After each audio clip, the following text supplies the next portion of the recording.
hot. Yeah, we're going hot right now.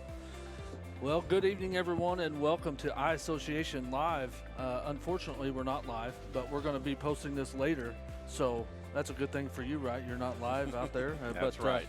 But everybody, no, it's a good thing I am live. Yeah, that's right. My name is Aaron Harrell, board member of the iAssociation, here along with Curt Simic, another iAssociation board member, and Mike Matheson. Mike Matheson, Right. Past president of the Tournament of Roses, Yes. joining our festivities for the 55th anniversary reunion this weekend, was instrumental in last night's dinner. And I'll let you know. I'll let you tell us what your role was. Well, we came here to visit one of our conference partners, Indiana University, and celebrate the 55th anniversary of their participation in the Rose Bowl in 1968. And we talked off camera beforehand. Please speak, if you will, of the relationships between the Tournament of Roses and the schools, Pac-12 and Big Ten, over the years, and how that's kind of evolved and changed over the years. Well, one thing that hasn't changed is it's a tri-party agreement. So it's a business agreement between the two conferences and the Tournament of Roses. So budget decisions, et cetera, are all done as a collaborative group, and sharing the profits, et cetera. What goes to the conferences is all collaborative and not contractual. Is that kind of, it's a difference. Absolutely, sure, Yeah. sure. As far as your role, you're a past president, I understand. What years were you the president? I was the president for the 2016 parade, Okay. which I'll say was Find Your Adventure. Our Grand Marshal, I'd like to always put out there, was Ken Burns, one of the greatest Grand Marshals I think we've ever had. We celebrated the 100th anniversary of the National Park Service, and we had a great time. We had Iowa and Stanford in the football game that year, and now, after serving as president, you still remain on the board of directors, and we still serve on committees, which I'm on football committee, and we also serve on some business committees as well. The question I've always wanted to ask a member of the committee: what is the let's go best and worst, but the best experience with a fan base or a school participating? One of the memorable things that you've experienced so far. Oh, Curt. Besides, Iowa travels very, very well, obviously, for your year. I've had some great experiences visiting campuses for both the Pac-12 and the Big Ten, and conference championship games. And I don't know that I could single out any one that outstandingly great nor outstandingly bad. I will say that it was quite pleasurable being at the Big House last year when Michigan demolished Notre Dame. But you could edit that out if you don't. Even better when they beat Ohio State. Yeah. I was there for one of those too. I've got a question for a person that's never been out to the Rose Bowl. Yes. For the people out there that's going to watch this and all that, what's it like being there? I mean, I know it's the granddaddy of them all. So. Well, certainly I'll say that it was the first postseason bowl game, and it was done primarily originally to pay for the parade, and if you just the history of college football, the early 1900s were tumultuous, and it was a dangerous game, and right. It was banned in some cities, some states even, and so college football wasn't good, and we went to other things, ostrich racing, and Ben-Hur had just come out, the original Ben-Hur, not the later one with Charlton Heston, and so chariot races looked really good. So we tried that till one of our presidents at the time almost died, and so then football, NCAA was formed, college football became popular, safe. And we went back to it. We had a not successful first game when Brown came out and played Washington. And the next year, the weather was great, and the fans were exuberant, and the money came in, and University of Pennsylvania was, at the time, just stepped up, was so gracious to participate in that game, and we made enough money that we started thinking about building a stadium. Awesome. And so I thank University of Pennsylvania personally, and then subsequent teams in our stadium is celebrating this particular year. January 1st, 2023 will be the 100th anniversary of the first football game, which was SC Penn State in the stadium. Awesome. But I'll tell you, if you haven't been to Pasadena, sorry to answer, Yeah, I missed it. We like to think of ourselves as America's New Year celebration, and that's what we say. You start out in the morning with a parade, and the parade is, you know, a fun family festive event. And when the parade is over, there's a little bit of time, and then we have a football game that pits one conference against another conference, which is the best of the East, Midwest versus the best of the Midwest and the West, and we'd like to, you know, as they say, don't touch that dial. Right. That's right. It's been great for 100 years, starting this year. Well, right? the parade is much older than that, and the football game is too. So the stadium is only 100 years. Right. That's my fault. So I didn't get you to tell an insider story on it, but what I will ask you, talk about, again, like you like to think of the Tournament of Roses as a level up, America's celebration. It's been well known that all the naming rights and things and business deals going on over the year, the Rose Bowl has kind of stayed out of that to a certain extent. Talk about the difficulties that you might have had trying to resist that move that everyone else seems to be going to. Well, I mean, it's getting increasingly difficult to pay the bills, and there's a lot of forces on that too, and that would go along with naming rights or such. So we have presenting sponsors. And we're very happy to have those in Capital One, our most recent presenting sponsor for the football game was very, you know, well, anyway, they're just great. There's nothing that you can't say that just says Capital One college football, and to have them associated with the Rose Bowl was really a thrill for us. ESPN, another partner of our organization association, and ESPN, ABC has really, I think, made us, because of their production and the way they put our game together. I think that has accentuated us also. And then the parade itself, presented by Honda, and these presentations and our partnerships with Honda, and Honda's been with us for a lot of years, and they're going to continue to be with us, and they just are another first-class organization, and we'd like to think that winners stay with winners. Absolutely. Awesome. Speaking of winners, go ahead, Aaron. No, I was just going to say we've got a gentleman over here that wants to go, but I don't want to take away time from you. I must ask you, what you've obviously, hopefully, you can tell me something about Keith Jackson. Oh, He's been I was a would-be sports journalist back in the day, but never quite made that happen. But tell me one thing about Keith Jackson that I should know. Gentleman, and a scholar, but he has stories.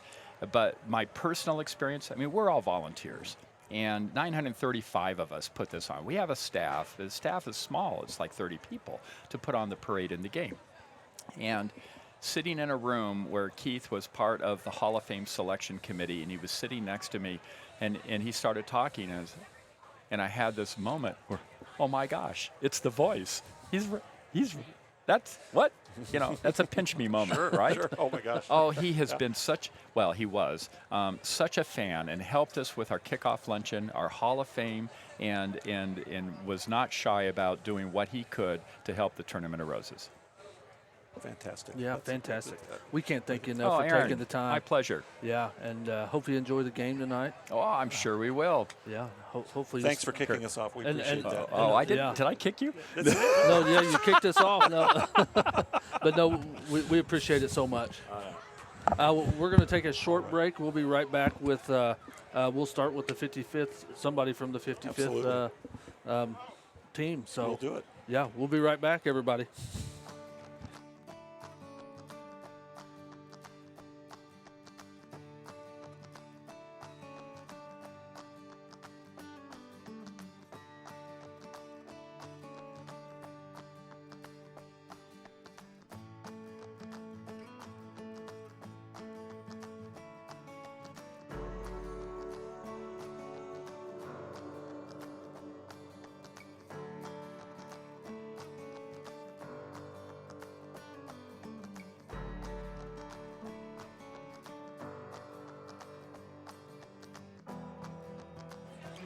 And again, welcome back, everybody. We are here for the 55th anniversary reunion of the 1967 Indiana Hoosier football team.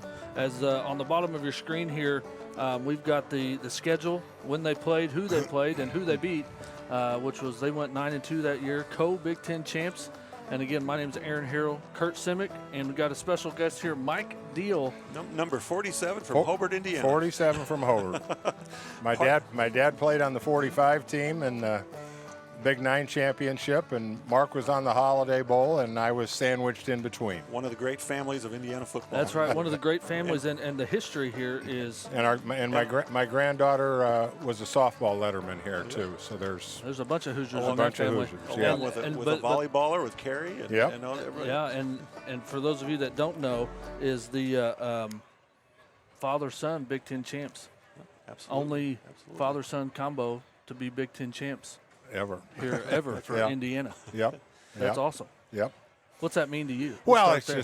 just, I mean, growing up with it, coming down to games when I was 4 or 5 years old in the old Memorial Stadium. My first recollection of an Indiana game was Earl Fajan blocking a field goal and running it back for a touchdown and beating Michigan State 55-56 or something like that. But that's my first real recollection. I know I was here, but that's my first recollection of a game. Right, yeah. That's just awesome. Go ahead, Curt. Tell us just about your life experience by being part of the special group of guys prior to that season, since that season. What has it all meant to you? Well, it was just neat. I mean, we just all meshed, and it was just a bunch of 30 or 35 guys coming to college, and all fired up, and thinking that you're going to tame the world. And as freshmen, that we couldn't play, and watch that team in '66 struggle so mightily that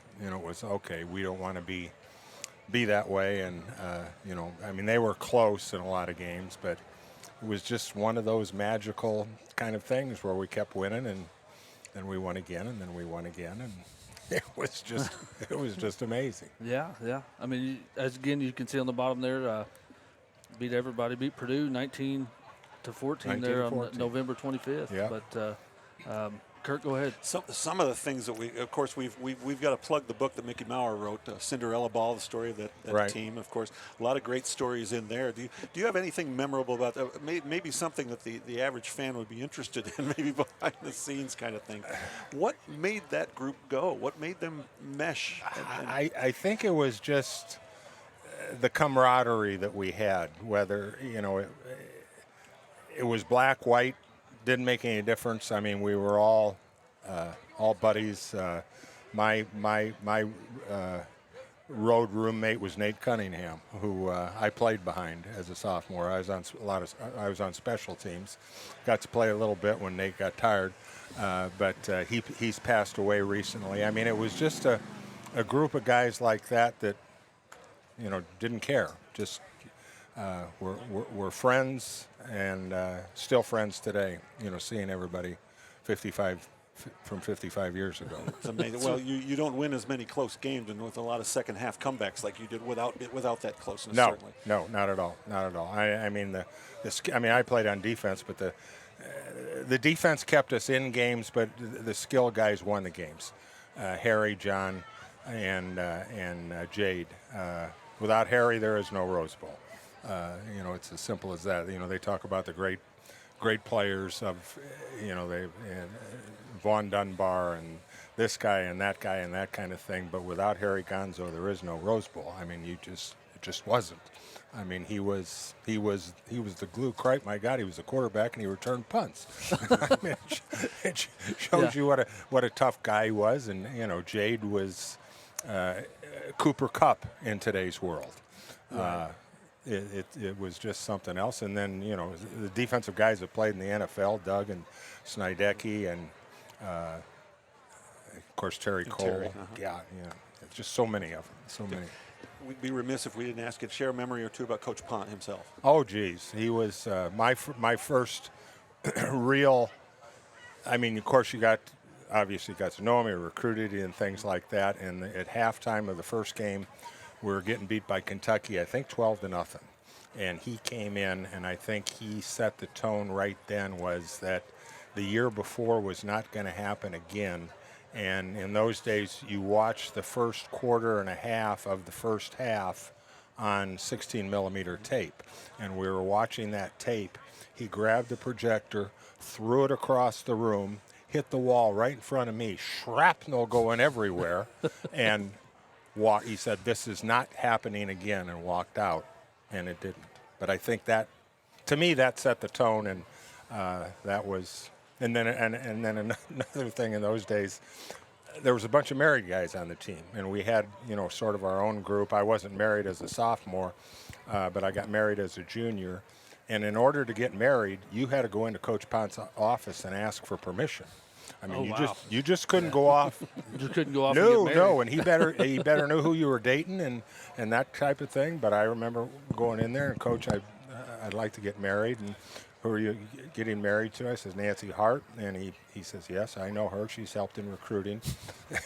So I got the blessing that I could get married. I don't know what I'd have done if he'd have said no. Didn't have to ask her mom. Her dad, that's right. Just had to ask him. Yeah. That's right. I've got a question. Speaking of memories of Coach Pont, and what's your number one memory from that season other than the Rose Bowl? Oh, I guess beating Purdue. I mean, that has to be it. And just one memory was the same memory, and that was winning at the end. Like, oh my God, we did it again. Right. And the camaraderie of the kids in the dorm, because we were sophomores, so we were all living in McNutt, and how excited the students got, as it kept going. So. Fantastic. It's been a tremendous weekend, we hear. Last night, the dinner was a special celebration, a lot of memories, and we appreciate you taking the time and helping us celebrate today. Okay. Yeah. Mike Thank Deal. you. Thank you. Congratulations. Thanks. Thanks so much. We're going to take a break. We'll be right back.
All right, everybody. Just want to say welcome back, and again, thanks for tuning in with us. And sorry we're a little bit had some technical difficulties, but go ahead, Curt. Our next guest coming in helping to celebrate is Coach Jay Fry. Welcome, Coach. We appreciate you taking the time here. Well, thank you. It's good to be back to IU. We're having a great time. It sounds like driving around and visiting the town and enjoying it. it's changed a little bit, but it hasn't in other ways, I'm sure, for you. We saw a lot of the old stuff and a lot of new stuff. Yeah. There's a lot of new stuff. Amazing school. A little bit. We loved it. We really loved it. Fantastic. So One thing I'd like to ask you about is you actually came with Coach Pont from Yale. Is that correct? To IU? Well, I joined Pont back in 1949 as players. Ah, okay. Where was that? We graduated from Miami University, Okay. Ohio, and our claim to fame back then was that we had a pretty good ball club in 1950. So we beat Arizona State 34-21, and the next week, Woody Hayes was named the head coach at Ohio State. So, Not bad. I think it helped probably a little bit. yeah, well, we had a good team. What are your memories just overall of this whole experience? I mean, you're part of history. It's not only playing at Miami in the cradle of coaches and for some pretty famous people, but working with this group. Well, IU was a wonderful stop for us. It was just after Yale. Why we came to Indiana was when we went to Yale, we had to win 2 games. We had to beat Princeton and Harvard. We understood if we came to Indiana, all we had to do was beat Purdue. So we concentrated on working on beating Purdue, and our first couple of years, you'll see us, we only won 1, and maybe the next year we improved because we went 1-1. We tied 1, and the following year we had the fabulous guys come in and took us to the Rose Bowl and the Big Ten Championship. Okay.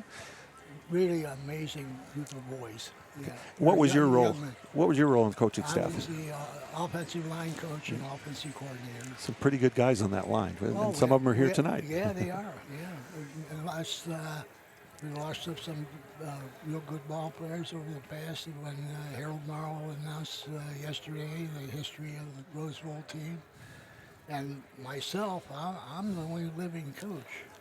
Right, I did not know that. I did not know that either. Yeah. Well, we're happy you're here. Well, You are too, right? I'm happier than anyone. That's right. That's right. If I can get out and about, it's amazing because, I'm 93 and I'm pushing 94, but it's a great situation when you can get out and watch your kids play. What happened? I'm curious now. Where did your career take you after IU? Well, after I was in Chicago with the American Football Coaches Association convention, and the guy said, "Jay, I can come to Canada." And I said, "Well, I got the best job at IU, the best job in America." He says, "Well, I'll tell you what I'll do." He said, "I'll give you a $2,000 raise." Now, that doesn't sound like a lot of money, but this is in 1970. But I also throw in a new car and a 6-month vacation. So I asked my wife, Phyllis, I said, "Would you like to have a 6-month vacation?" She said, "Well, let's go." So we went up there and we had some success, and it's been a great run, for me. It has. Share some of the enduring memories that you have of this group, not just obviously the Rose Bowl and the clinching win over Purdue. What was this group about to you? What do you carry with you? Well, number one, when you're the only team to win the Big Ten Championship for 55 years, that's kind of amazing for a group of guys. And to go to the Rose Bowl, my kids all got to go to the Rose Bowl, and it was the greatest experience of their lives. I mean, they still talk about it. And when we came into Bloomington today, it just brought back a flood of old memories of the job that all the guys did. I mean, they all worked hard, and that's the name of the game, and get it done, and they did. I think we watched the film the whole season last night, and I was more impressed than I was when I was coaching. Well, that's good. They still listen. Yeah. They were obviously coachable. They were all very coachable, and they would sacrifice. One guy might have been a better player on one position, but he knew he helped the team doing something else, and that makes a good team. Well, as a matter of fact, I'll ask you then about specifically, let's see, Doug Kruzan was an offensive lineman coming into college, right, at IU, moved over to defense just because that would fit the scheme and that would help things. That was pretty much, and it helped Doug because he went on and played I don't know how many years in the National Football League, and he was a great player. And you want to be a good football coach? Have good coaches and have great players. That's the key, right? Those great players. That certainly makes sense. The great players they just can do it. They marvel at what they can do. It's amazing. And I've loved the game, and I didn't play in high school or anything else like that. But guy at Cedarville College said, Jay, you come to Cedarville, I'll teach you how to play football. So I said, I'll give her a try. And they said, oh, you're too good for Cedarville. And then I went to Miami and had some successful time with Woody. Yeah. Did really well. Yeah. Terry Cole was a wonderful ball player, too. He was a leader, and down from Mitchell, Indiana, I believe it was. Right down the road. Little farm boy that tore up Purdue. That's right. Had a great career. That was a wonderful win, and that was the one that set us off, you know. And like I said, we loved IU, and we still love IU. A couple of my former players were coaches with us. Nick Morozes, Herbie Fairfield. I coached both of those guys. They're gone. Was Herb at Yale as well? Yes. Okay. Yeah. I met him first when he was in admissions here at IU. He did in the admissions office. Well, we have a tree out from the stadium in Herbie's memory. And my feeling was, for some reason or other, as soon as I'm connected with a football player, I fall in love. I love the guys. And my philosophy was work as hard as you can and push them as hard as you can. And if you can do that and they can hang with you, you'll have success. And that's we had great ball players in '65 and '66. And went ahead and played in the NFL and things like that, but they just could get the job over the hump. Winning one game, boy, that makes you very humble. Yes, it does. Makes you work a little harder, too. Oh, yeah. And what do they say? The tough times make the great times even sweeter. And certainly as evidenced by that team. So, but guys, thank you so much for showing the Rose Bowl guys and the Big Ten champs a great weekend. Let's go IU with a big win tonight. I watched them win Illinois last week. And Yeah, I was on the sidelines Gonna do last it week. again. It was great. That was a super ball game. Yes, And it was. I'm hoping they just keep getting better and better and Yeah. better. let's get another one. I'm looking forward. I'm not looking backwards. That's right. You know, so go IU, okay? Now, Thank you, Coach. one more Okay. question here. As a coach, what's this weather do for the guys tonight? Nothing? No. Yeah. You play football. You make up excuses, but you don't mean crap. Excuses don't do it. That's right. That's right. Yeah, Just got to get the job done, right? Right, absolutely. Well, thank you so much for taking the well, time. thank you. Enjoy your time, Hey, and well, thank you for yeah, everything you did for Indiana.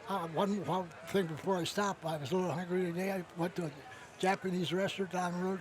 Best food I had for a long time. Stopped for a small milkshake. Came out with a big I one, got right? a quarter. That's a great day. That's great.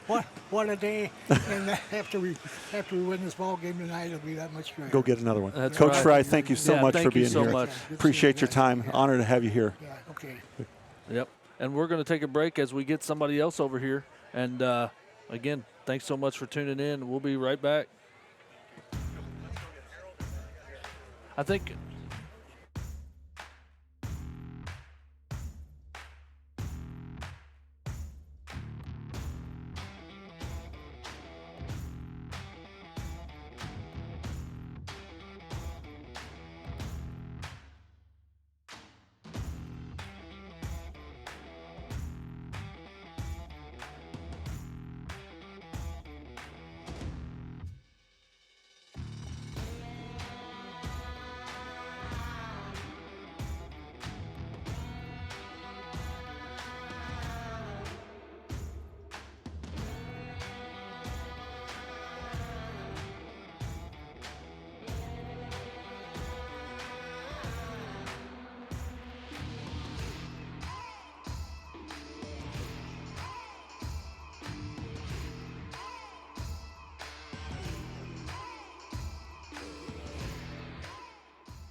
And welcome back, everybody.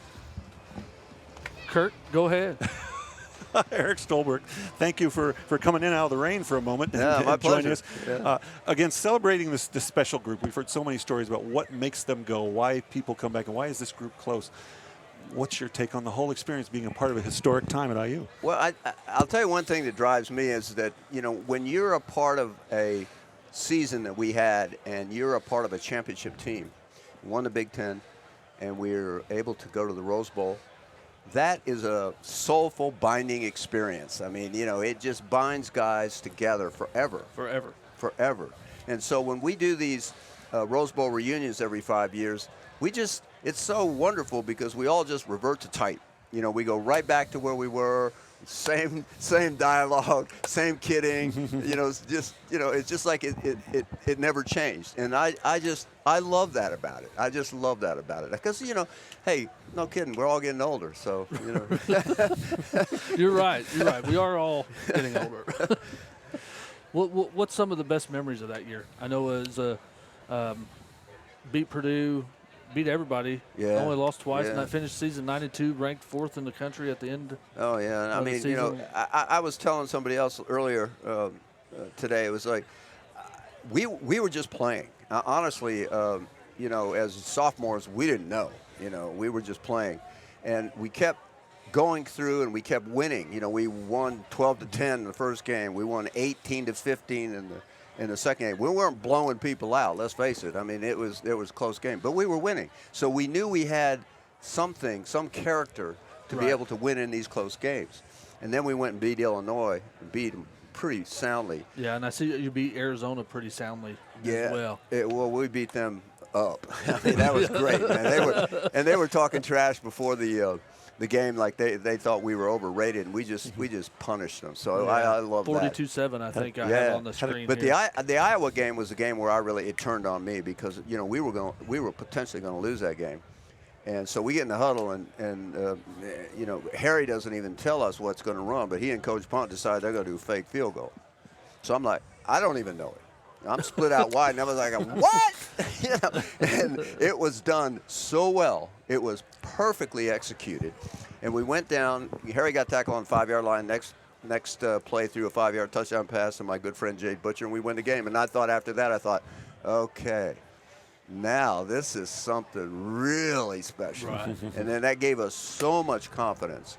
And then we went from there. We beat Michigan, and that was a big game for me because I caught my first touchdown pass in the big house, and it was a very exciting time for me. I had a couple of my high school teammates there that drove up from Ohio to see the game, and I'll never forget that game. And I'll never forget it because I kept telling my good friend John Eisenbarger, if he doesn't punt the ball, we're going to hit him in the head. but he eventually did, and he eventually came back and he won that game for us. So bless his heart. That's right. The legend of John Punt. Yeah, absolutely. It's true. I have to say it's true. We've heard several of our guests kind of mention this, but the close-knit nature of this, all teams have to have a little bit of luck. Yeah. All teams, all the ones who get over that hump and accomplish. What was the break? You'd mentioned the moment in the Iowa game, and the Illinois game was similar. In preparing for this, I read Mickey Maurer's book about that team, which is a fantastic read if anybody, called Cinderella I've read Ball. it, I've read it. But some of the things that just happened because of sheer will. Was there a moment where you thought, wow, this is meant to be, this kind of thing? I really honestly felt like after the Iowa game, we had, you know, we never looked ahead. That was the beauty of this team. We played literally one game at a time because that's the only way we knew. You know, we didn't know. I mean, we was like, okay, we got through this one. Whew, now we got a week of practice. Let's go to the next one. So it wasn't, you know, we weren't like, oh, man, we're good and, you know, we're great and all that. We knew we were competitive and smart and hardworking, but, you know, you got to play the game. And so I think one of the most profound moments for me is when we got beaten Minnesota. And I personally had a great game, but we got the hell beat out of us. But I honestly feel like for the first time, at least in my case, maybe not my teammates' case, we were kind of peeking ahead at Purdue. Right. Mm-hmm. And that was a big loss. But I got to tell you guys, we came back from the airport and we drove back to Bloomington. And when we got to where Assembly Hall is today, you know, there were thousands of people, and it was late at night. There were thousands of people there to greet us, and I mean, we were stunned. And then we went in and had a big pep rally, and Coach Punt said in that pep rally, he said, after seeing this, we are going to beat Purdue, I have no doubt. and the crowd went nuts. And that was the moment. That was the moment that a lot of us looked at each other and said, yeah, this is going to happen. And we had the best week of practice that we had the whole year. And we were so stoked for that game when we went out there. There was no way, honestly, there was no way we were not going to win that game. Now, you talk about luck, yeah. You know, Cassie smacks Perry Williams really hard, and the ball goes up in the air, and it falls down, and Mike Buffman drops on it, and we get the ball back on the 2-yard line. Right. But then the key to that game, one of the keys to that game, was John Eisenbarger then switches the field. We go 3 and out. He kicks a 64-yard punt. He's standing at the back of the end zone, right? And there's not a lot of time left, but there's enough time. He kicks a 64-yard punt, went over the back of the deep back that was trying to catch it, and they got the ball in like a 35, 40-yard line with like a minute to play, and we won. But it was just stuff like that. But when that clock went down and down and down, the fans were, counting it down. The most amazing experience of my life, honestly. I was so happy. Yeah. I was so happy. That's awesome. It was That's awesome. Well, I know you got to get back to the tailgate, so we're going to just say thank you. It's my pleasure. For everything my pleasure. you've done. And I hope we keep going at it. I hope we're back here in 5 years again. I hope so, too. We'll do it again in 5 years. How Yes, about sir. that? Thank you. All right. Appreciate Thanks it. so much. Eric, we appreciate it. Guys. Good to see you. Thanks a lot. You got it. We're going to take a break. We'll be back after we go find somebody else to interview. Thanks so much for joining us. We'll be right back.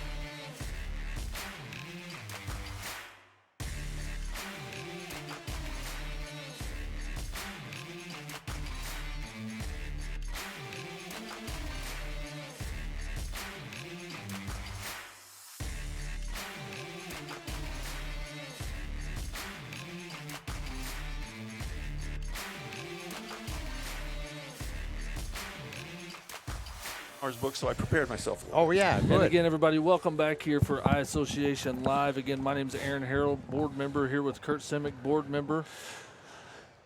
Harold Morrow.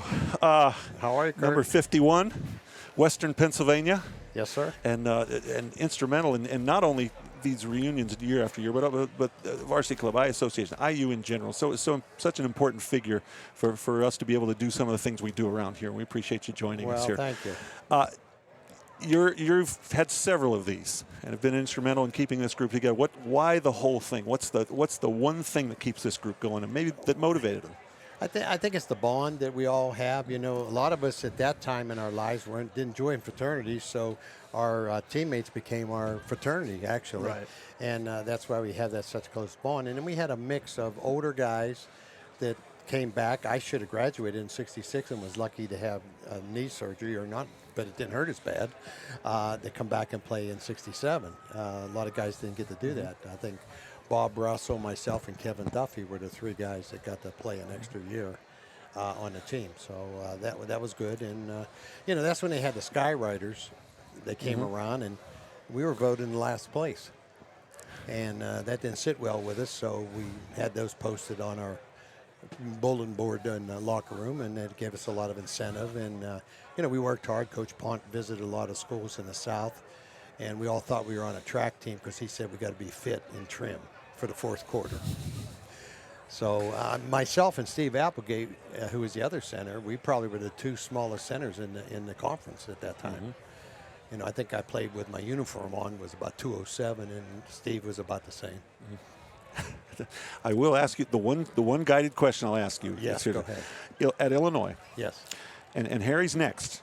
Yes. Will he tell you the same thing? Was he antagonizing the defense of the Illini? Did that have anything to do with the victory that you ended up? Yes, he was. He antagonized a lot of teams, not only Illinois, but many in our conference. He was just that type of a personality, and he gave us the incentive and motivation sometimes to do our jobs a little better, just because of what they did when he played quarterback. I mean, he's a fantastic leader. But yeah, he agitated and they were, hitting us pretty hard and everything. We told him, hey, keep your mouth shut and let's just play football. And he one instant he'd go up and say, see if you can catch me on this play, and he'd call a guy's little name out. Well, next thing that we're looking out of the ear hole of our helmets because they hit us so hard. So, but yeah, he was fun to be around. Great leader, as I said earlier, and. Is one of the reasons that we went to the bowl game and won many games. And the other reason is our defense. We played a 4-4, and no one else in the league played a 4-4. So really? in 1 week, it was hard to duplicate a 4-4 defense. The simulated how we would run against it and block and so on and so forth. So those things played into part. We had great coaches. I'll tell you, my first year I was a little nervous because I was recruited by Phil Dickens, and when John came in. He didn't have, usually when a new coach comes in, they put tape on your headgear and, so they know who you are. And he didn't. He looked at a lot of film, and he comes out to practice. He called Bob Russell. He said, hi, Bob. Harold Morrow. He said, hi, Harold. Gary Castle. He said, hi, Gary. He knew every one of us by our first name. Man, what an impression that made with the team. I bet. I bet. That's just different. I mean. Oh, no question. Yeah. I don't even know today's coaches. There was 130 guys, and sorry you're getting a little wet here. But oh, that's okay. It makes it feel good. And actually, the little rain going down my back feels great. That's right. That season, in fact, correct me if I'm wrong, you did not start the Kentucky game, the first one. Were you the backup? No, I started the Kentucky game. The Okay. game I didn't start, but I did come in and play some. Is I got hurt in the Minnesota game up in Minnesota, and I hurt my back and my, hate to say this, my gluteus maximus instead of saying what that muscle is. Hyper majors know what we're talking about. We don't know. Well, you take kinesiology, you know Yes. what I'm talking about. And right. they made us sleep in the training room all week to try to get us ready. And I tried it at first, and it just wasn't. So I said, Steve, you need to get in there, man. And so he came in, did a great job. I'll tell you that, though, I did the snapping because I was a pretty good snapper. Never had a bad snap in 4 years of college, so that was good. But Eisenberger, on the end of the game, as you probably saw the film, his feet are on the end line, and I'm snapping the ball, and he kicks a 64-yarder. That's what really put Purdue way back away from our goal line and helped us win the game. That's what, yeah. That's 64-yard punt. That's unbelievable. That's you know, really good, especially when you're backed up in the end zone, because it's a short distance. Even in today's standards. Yeah, and so many, and we've got the scores from each game on the ticker down below. So many make or break moments, so many things that could have turned it either way. That obviously, when you have great leadership, when you start building that toughness, when did it seem to you that yes, we've got this toughness and we're determined, and this is special? You know, actually, Dean Kleinschmidt, came back and was our trainer for a while, and he was with the Green Bay Packers, I think, at the time, and they used to sing a song, "You Got the Whole World in His Hands," And so we started that. We started singing it, and we started believing it. Then when we got out on the field and had some comebacks and got the nickname of the Cardiac Kids, that they said, hey, this is real. We got a chance. And then, we saw what our young kids could do. Right. That were their first year playing. And, we were, doing a pretty good job on the offensive line because we had worked together for 2-3 years. So we understood the blocking combinations and things like that. So we were able to make the adjustments without our coaches even making them on the field. So that was good. For 66 to go the way it did, and then for 67 to turn out the way it did, we may be repeating ourselves. What was the key to that? I think, some of the guys got hurt. It was a thing I want to make amends, come back and help the team. It was some of the meetings that we had early on, and our coaches. We loved our coaches. And you heard from Jay Fry earlier, and he was my other line coach, just fantastic leader and a great football coach. And Herb Fairfield was my position coach. And just was unbelievable. But, I think that, we knew each other. We felt comfortable with each other. And there was like a charisma that the young guys brought that we hadn't had, like a swagger, you might want Right, to say, right. and I think that was important for our team. And, we got mad when we read articles, and, we were tired of hearing it's a basketball school, and so we wanted to prove. And we ended up, playing a pretty good team in a Rose Bowl. They were ranked #1. I mean, we, gave them a good fight. We had a drop touchdown pass. It could have made it a lot closer at halftime. And, Harry got hurt. I think he sprained his ankle a little bit in the third quarter, and that put us back when we had a drive going. And Mike Perry came in. He did a good job, but, I think we fizzled out a little bit. And, but yeah, they were a good football team. Remember, they had like 11 players drafted in the NFL off that team. I mean, And the one guy had pretty good career Yeah, the carrying one the guy ball. had a pretty good The career, guy I yeah. played with ended up playing with the Oakland Raiders. So, it wasn't like I was going against somebody who wasn't any good. One thing, and we have, and of course you've got it indelibly etched into your memory, but going back and watching that game, available on YouTube, there's some, the footage is grainy, but you can still tell, competed all the way. And one or two little things, and it was a close ball game as it was. They needed to work at it, but moments that could have had that thing flipping the other way. You're right. The point spread was 11.5, so we made the people in Indiana happy because we beat the point spread. So I hope someone bought a color TV after they won the game. I'm not sure, but yeah, it was would in today's competitive. The guys told us that we hit them harder than anybody in their league out there after the game. We got invited over to O.J. Simpson's house for a pre-party after the game, or an after party, and some of us went, some of them. I was married, so I didn't go, but some of the guys went. And, they just had Ron Yeri, Tim Rossovich, Adrian Young. I mean, you can go on and on about their Right, guys. right. We had an eating contest, at Lowry's out there. They ate like 50 more pounds of meat than we did. They ate, 18 more dozen loaves of bread than we did. So, they were a big team. They were a good team. And they deserved to be #1, and we ended up #4 in the country, which tied our 1945 team as the highest ranked team in their school. Right, and yeah, I mean, you can't say anything about that. I mean, it's a great team. Well, what's funny, this is our 55th reunion, and I ran into someone. They said, "Oh, you playing the Rose Bowl? What did you play?" I said, "Running back," because they don't know. They said if I say center at 190 pounds, they go, "Whoa, you got to Absolutely. Yeah. Thank you so much for you're joining us, welcome, and all Kurt. you've done for the university over the years, and we appreciate you so much and your family. After 41 years, and 37 of them here and 4 at Northwestern, I spent a great deal of time in athletics, and it's been a great ride and a great run. So thank you, man. appreciate we that. can't thank you enough. Thanks so thank much you. for joining us tonight. And You're welcome. We appreciate everything. No question. And now we're going to Thank hear you. from the quarterback, see if that was really true. Well, I don't know. I hope you don't throw me under the bus, because I'll get some of my other offensive linemen up here, and they'll verify that. We're going to take a short break. We'll be right back with the quarterback from the 1967 Indiana Hoosiers. Everybody, thanks so much. Oh, no, you're fine. You're fine. We'll be right back, everybody. Thanks so much.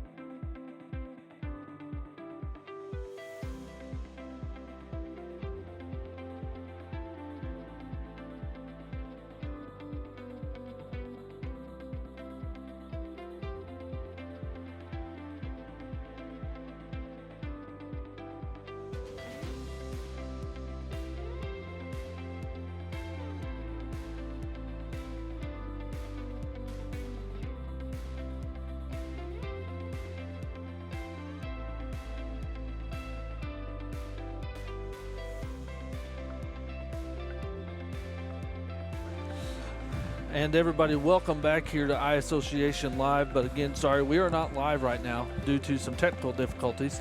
But again, just want to thank you for being here. Oh, you're welcome. My pleasure. Yeah, we'll let Kurt ask the questions. I'm just here for this stuff. Harry Gonzo, number 16, the pride of Findlay, Ohio, I understand. Oh, that's where I came from, at least.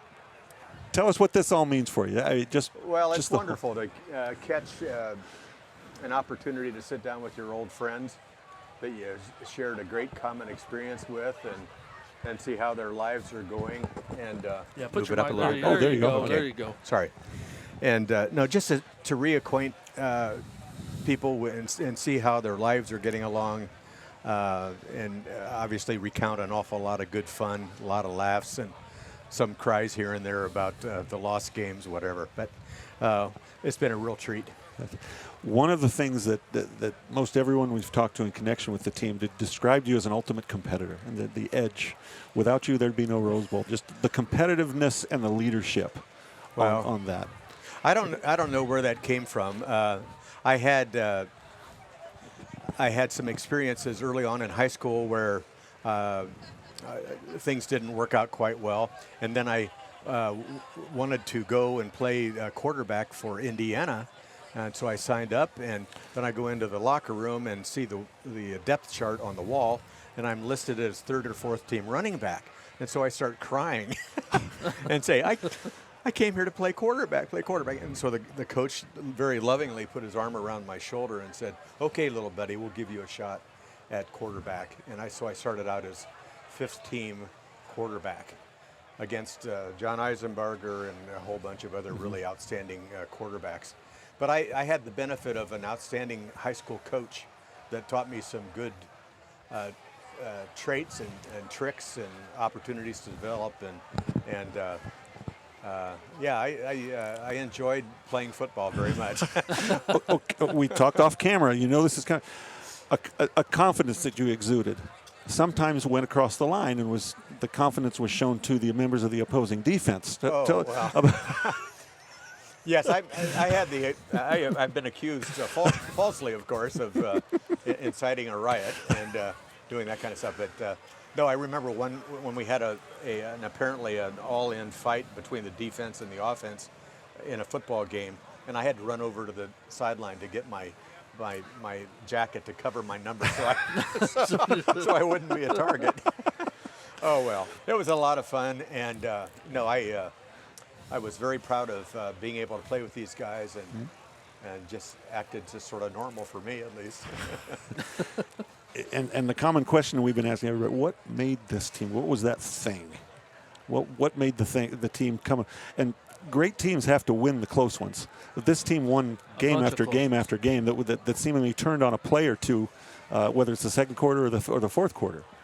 Well, there's probably a point in time when luck and hope transition into success.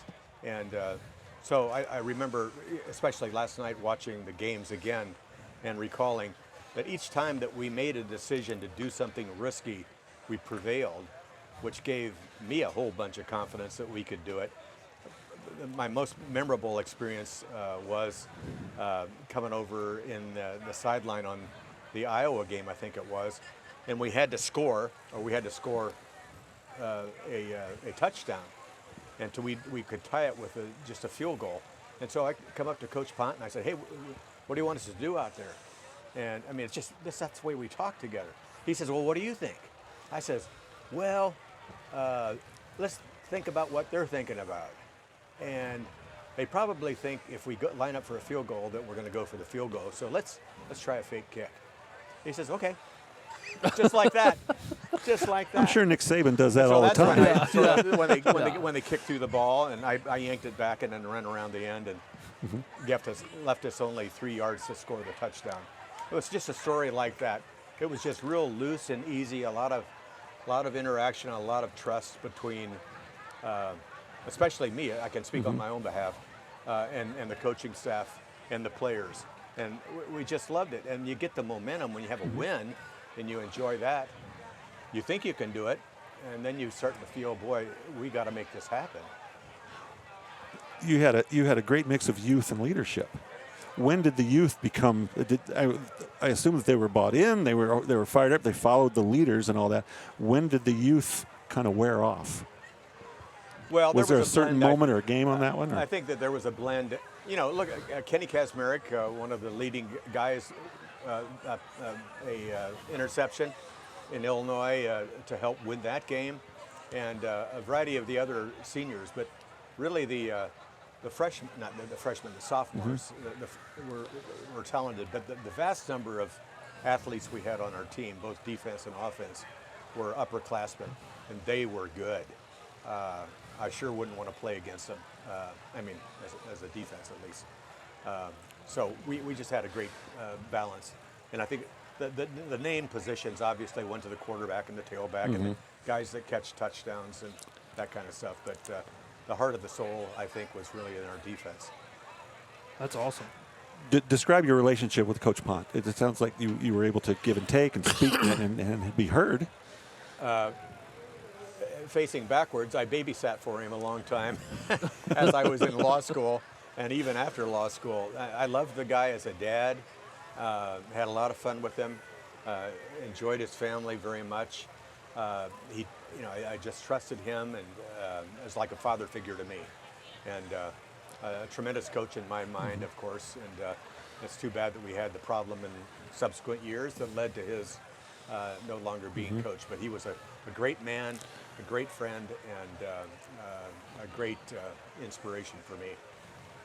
As you have been for generations. That's right. No conversation come about the history of IU football without guys like you and Harold and everyone else we've had a chance to visit with tonight. Yeah. So. And I'll ask a question. What's the keys? I just heard that they delayed the game for a half Apparently hour. for a half an hour. Yeah, but what's the keys to win tonight for the Hoosiers? Well, you do have to do a certain adjustment, assuming that you're going to have a wet ball, you're going to have wet groundage, but otherwise it's going to be pretty much the same. You may not be able to throw the longer pass. You got to be really precise, and but it doesn't really have a fundamental change. Yeah. If it just starts pouring down, it just gets sort of crazy. Right. Yeah, and that's one thing I saw last week. I think they threw it 52 times and ran it, I don't know how many times, 40 sometimes. Yeah. So, I mean, very balanced. But, again, we can't thank you enough for everything that you've done. Kurt, do you have any more questions? Any closing thoughts No, to I leave just us want to with tell you on how this whole proud thing? I am to have decided as a young boy actually, to go to IU, and I'm here still working away. Love the university. It's been a tremendous institution for me and my family, and I'm just incredibly grateful.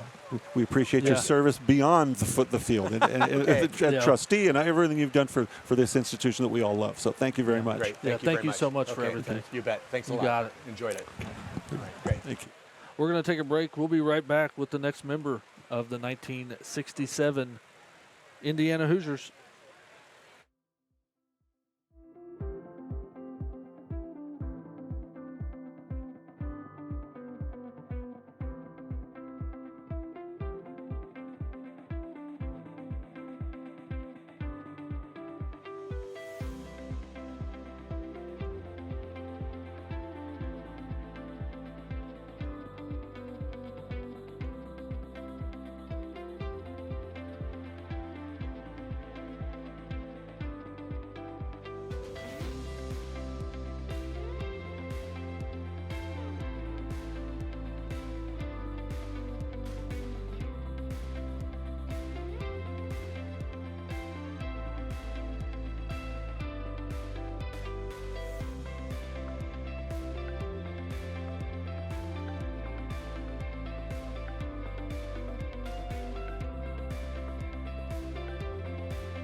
And welcome back, everybody. Sorry we lost our lights. They kind of ran out of battery. But again, my name's Aaron Harrell here with Curt Simic, both members of the Eye Association Board. And who we got with us right now? George Wortley. I just kind of get thrown in here. So, yeah, you're fine. You're fine. Number 13? Yeah, number 13. From Carnegie, Pennsylvania. That's right. Okay. First of all, what brought you to IU? Tell us about your recruitment. I was really fortunate. I was accidentally scouted by the area person for Indiana, and I was actually playing in a game that they were scouting a couple kids in the other team, and they saw me playing. The coaching staff here saw me playing, and they said, "That's the guy we want." So I accidentally got recruited here, as it turned out. It turned out for me very well. It's worked out very, That's very right. well. That's right. Tell us about what made this team tick. What was the key to the success, especially coming off of a year where it was disappointing? I think what made us special was that there weren't a lot of egos on the team. I don't think anybody saw anybody as a prima donna or a superstar or anything like that. And we just melted together as a team. And it's, as you can see, after all these years, people come back. We still have the same affection and love for each other. I think they're, 44, 45? And there were more on the list that actually came rather beyond our list. So Yeah. that just speaks to the Right. close-knit nature of the group. And just it's similar from what we've heard similar to what Coach Allen is trying to do here. That this group loved each other. This group was that close because it was not just a thing where you do your job. You're doing it for the person next to you. So. Yes. You just saw Harry. I was a backup to Harry, and the unique story about that is, when I came to Indiana, the offense that they were running was pro style type offense, Right. which at 6'4", I probably fit into pretty good. And during, I think right after my sophomore year, the coaching staff went down to Alabama, and Bear Bryant was down there, and he was running the I option offense at the time. And when they came back, they decided they were going to switch the I offense, which Harry was perfect for. I mean, we saw him last night running, so. Let me give you the ball. Gladly. My job's to pass it, not to run it. So it worked out well. I was very fortunate. I got an education here, and I look back and I owe everything I have today to that good fortune I had in coming here on a scholarship. Because as you've talked to some of the other guys from Pennsylvania, you had two options in western Pennsylvania at that time. You could go to the coal mines or you could go to the steel mills. Go ahead, Aaron. No, I was just going to, go ahead. I'm learning more and more, and I've always been curious. What was your relationship like, and the team relationship with Coach Pont? What made him special for this group? Boy, he almost treated you like he was a father figure to a lot of us, if not all of us. I mean, he just treated you well. He had expectations of you, and as we're going through the season and things start to go our way, the more it's being said, the more you start to believe, hey, we can do this. So he was just a great man. Again, he's another special person in my life. But he's the one that said I could come here. Right. And did you have to ask him to marry? Did you get married in college like No. a couple of the other guys did, where they had to go in and ask him if they could marry their? No. Yeah.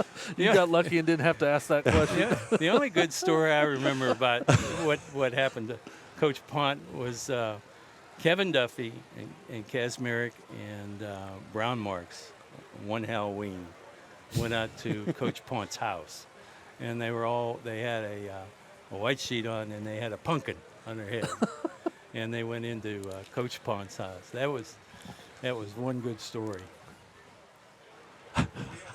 That's also in the book. I learned a lot of things about this group and some of the special moments from Mickey Mauer's book, Cinderella Ball, available where books are sold. Yeah.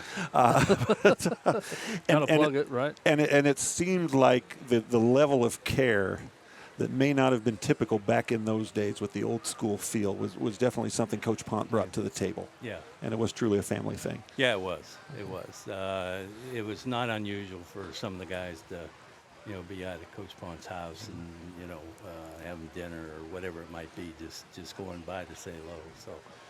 Well, and it speaks a lot that Coach Fry is here. Yes. After all these, and we remember fondly Herb Fairfield and other guys who were on that coaching staff, and they all seem to be kind of along the same, cut from the same cloth. It's very caring, personable people who cared genuinely about the person in front of them, not just in the helmet. So. That's right, and and it's sort of like I remember when I was recruited here. I kind of chuckle about it today, and it's one of those stories I tell people. you know, I had offers to go several other schools, and you know, when I told my friends back home, like I said, I grew up in Western Pennsylvania, and you know, you had Pitt and Penn State, West Virginia, and I asked them, you know, they would ask me, Indiana. Why Indiana? You know, they haven't won a game in forever, you know, that kind of thing. I said, well, you know what? It's the only place I could go, and at that time, and still is, Big Ten football was the best football. I said it's the only place has given me an offer that I have a chance of playing in the Rose Bowl. Of course, everybody thought it was crazy at the time, and you know, 3 years later, we're in the Rose Bowl. So. And what was that experience like to go it to was, Pasadena? It was really good for part of the time, but it was work too. I mean, stayed in the Abbey. Okay. But we got to do a few other things, Right. and so it was a good experience. I mean, it's something you don't forget. Right. It's the Rose Bowl, right? Yeah. There's nothing. That's right. So Well, we've seen several of you from Western Pennsylvania, Yeah. from Harrell on down. What kind of connection? There must have been a heck of a pipeline going for a few years there. well, back in the mid '60s, even in the early '60s, the best football in the country was, and I say this lovingly, was Western Pennsylvania. I mean, Joe Namath came out of there. You know, there were a lot of people, and even a lot of people that had come to Indiana at that point in time. I think when I got here, I was probably, I don't know, maybe one of 12 or 13 guys that had come out of Western Pennsylvania. So that was just, it's sort of like Florida now and California and Texas, you know. That's just where the football was being played. It probably would have been nice having Penn State in the league back then, huh? Appreciate We a may little not have got him. opportunity. We may not have gotten him. Thank you, Back George. then We at Penn appreciate State you was being with us. Kurt, thank Thanks you, for buddy. taking the thanks time. so Try to much. stay dry. All right. Enjoy the game tonight. All right, take care, guys. Thanks. And again, we're going to be back here. I think we got a couple more guys wanting to come over, but stay with us. We're going to take a break.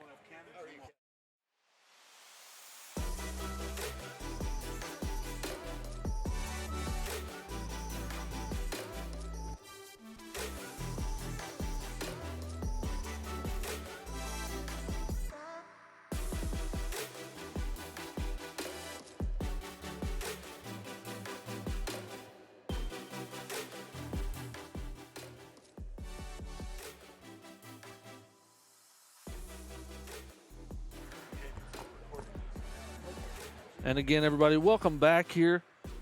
We've got a special guest. We've got Curt Simic and Curt Simic. The So old we- one. we- I'm called vintage Curt. he's young Curt now. We have a different angle on here now. You at the time had been working for Bill Armstrong at the IU Foundation. Yep. And your take on the whole thing and all the people and what made this group just one of the highlights. Well, of course, the Rose Bowl was the Rose Bowl, and it was an exciting year, you know, and we got through it, and with all kinds of close wins, and the Purdue was the biggest. But the big thing was we had 42 flights of people going. It was the largest my gosh. movement of people other than military in history. 42 flights. And I was in 42 charge of one of flights. those flights and one of the hotels. It was terrible. People calling me all night, where's my luggage? Yeah. Where's this kind of stuff? It was just awful. But the best part of the story, well, there are two things. One, I sat next to Governor Bowen in the Rose Bowl, which meant I had really good seats. And I fell asleep because I was so tired. Not because of the game, because I was just tired. But the better story is the story of a student who couldn't afford to go. She was working for us, and we had work study, so we put in $1, and the federal money was $9, so you could afford to pay them pretty well. And I said, sometime before we were going, I said, Janie, which flight are you on? She says, oh, Mr. Simic. Mr. Simic, I can't go. I can't afford to go. There's no way that I could go or ask my family to do this. I just couldn't do it. And I thought, well, that's too bad. So I called Army. I called Bill Armstrong. And he said, bring her over. So we go over to his office in the Union. We were across the street with the Student Foundation at the time. And Janie and I go over there. And he says, Jane, you're not going to get to go to the game, you think? And she said, well, I just can't. And he said, what's your father's phone number? And so he dialed her father on the phone. And he said, I'll say Jones, Mr. Jones, I have good news for you. Your daughter has won the Good Citizenship Award for Indiana University, and the prize is an all-expense-paid trip to the Rose Bowl. Well, how cool is that? Well, it went on. She graduated and did very well, and came back to Indiana. Has been one of our wonderful donors. But as time went on, and her father's health declined, she went to her mother and she said, Mom, I've got to tell him the truth. He's going to think that I really won a good citizenship. And apparently he would bring that up at every single reunion, anytime. This is Jane, and she was the good citizen. She got to go to the Rose Bowl kind of thing. And her mother said, don't you dare. It would kill him to know that was a fiction all the time. But she's a wonderful person. She's been so good to the university, and largely because that's the kind of thing that Bill did. Right. Army would reach out and help people when they needed it, no place else to go, and he'd figure out a way to do something good for them. And the result was he was one of our most successful development leaders that we've ever had. Of course, he gave me my start. I was a bike rider, and then he put me on the Student Foundation, then he hired me. And, from there, it's been a great life. It's been a great life, and the core of it was his kindness. Yeah, and I know from my end of it, we can't thank you enough for everything that you've done for the university. Well, over the years. Raising money doesn't work if somebody doesn't want to give. and the nice part of that is people love this university. Yeah, and they love it because of people like Bill and Dr. Wells and faculty members that they had over the years. The two of you can think about people that paid special attention to you. Mm-hmm. And when they pay attention to you, you in turn pay attention to the institution. And think about who's the next kid that needs a hand up, and who's the next kid that needs a hand up. Anyway, I'm glad you're doing this. I hope you're having fun with it. Oh, we're having a blast. I'm having a blast. And we have a weather delay, so it allows us to talk to more people. I just saw a huge lightning bolt over here. Oh, no. We'll stay here as long as we can. Don't get lightning yourself. Well, you promised me a story I had never heard before, and then you delivered on that. That was it. And that was it. So that was big secret. Very, very good. So now her maiden name was Halliger. I won't tell you what her real name well, is. That's fine. That's fine. That's good to be with you guys. Thanks so much. for Thank everything. You. My pleasure. I'm proud of my son, by the way. He's a great human being. But you've done well. Yep. Yeah. Did okay. Her mother was awfully good at it. Vote in the comments, please. Thank you. We're going to take another break. We'll get another member of the team over here. And everybody, thanks so much for joining us. We'll be back.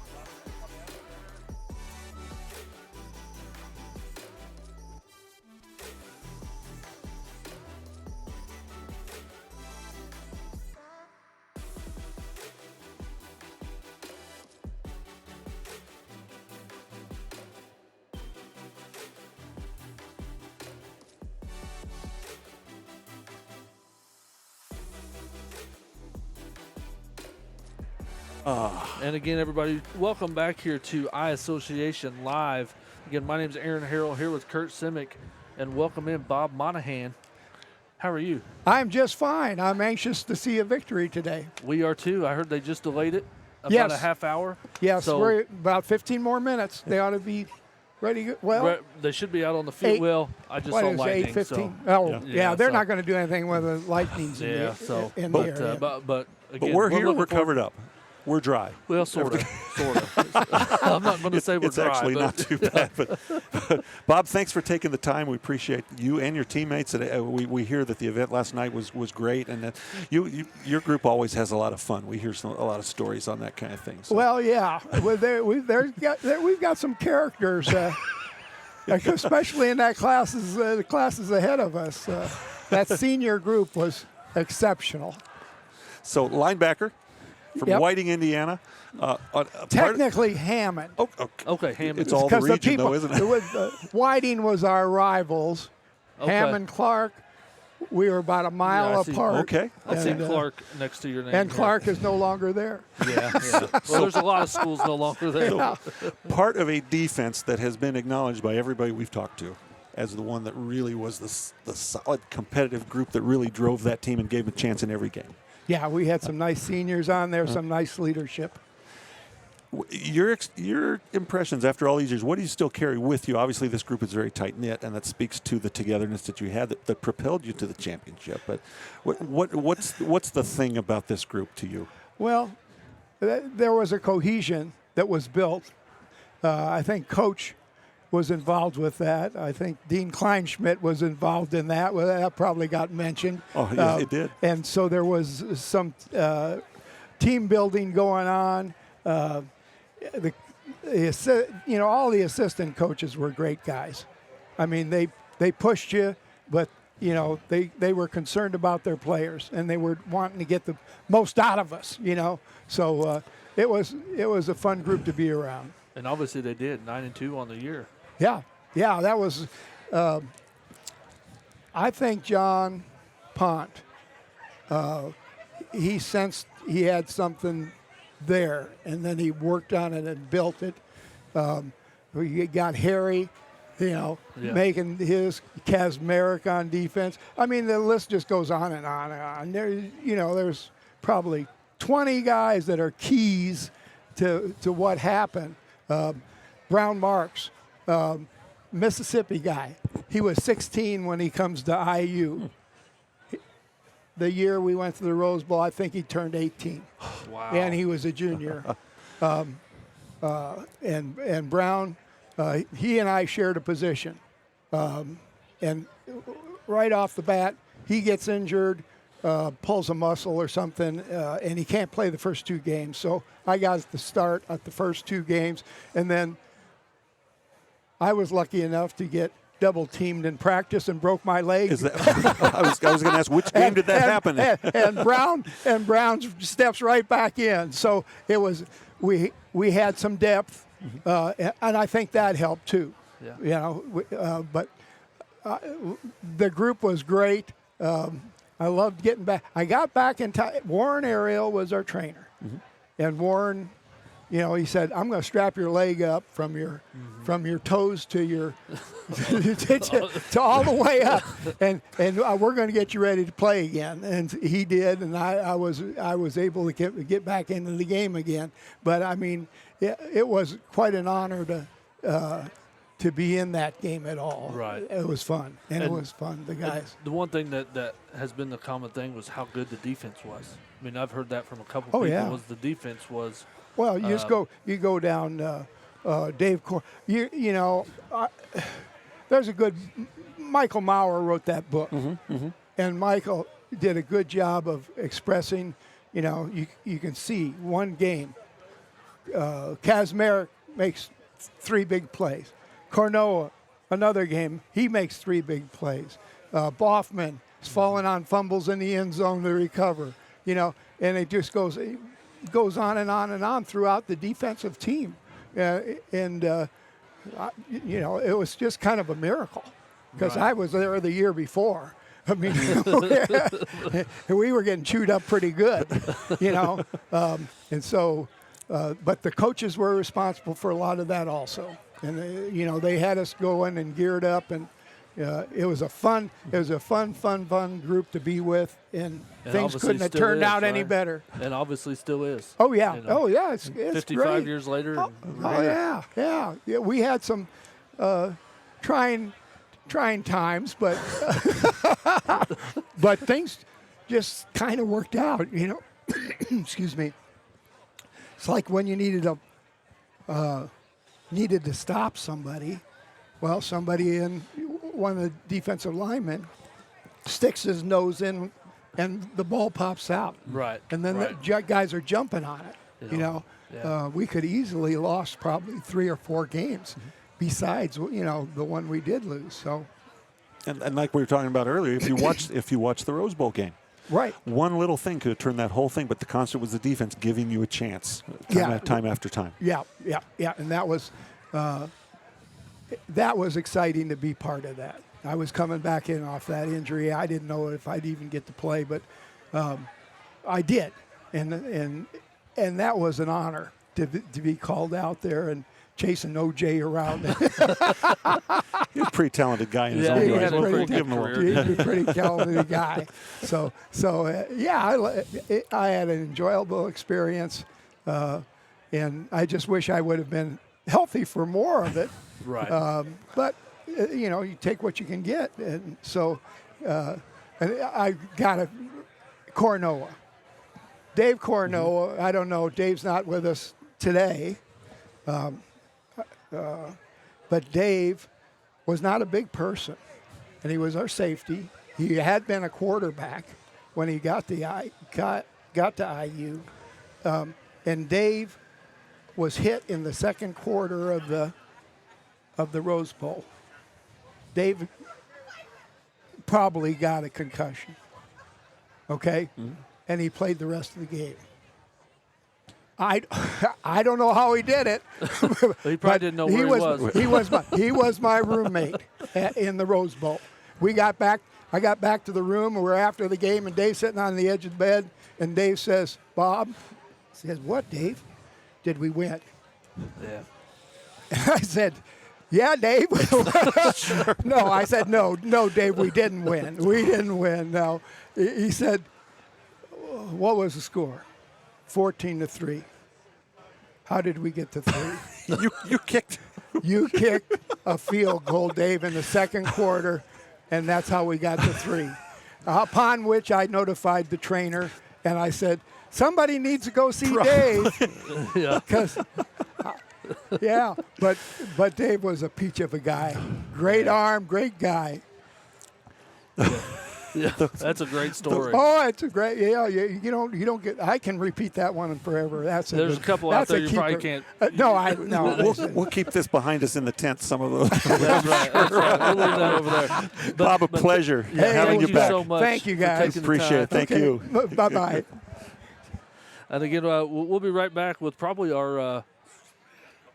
Mine, I think. Well, we got 2 more. Then at that point. And but we'll be right back with another member for the 1967 Big Ten championship team.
And again, everybody, welcome back here to iAssociation Live, which unfortunately we're not live. Hopefully I'll fix that for our next live stream.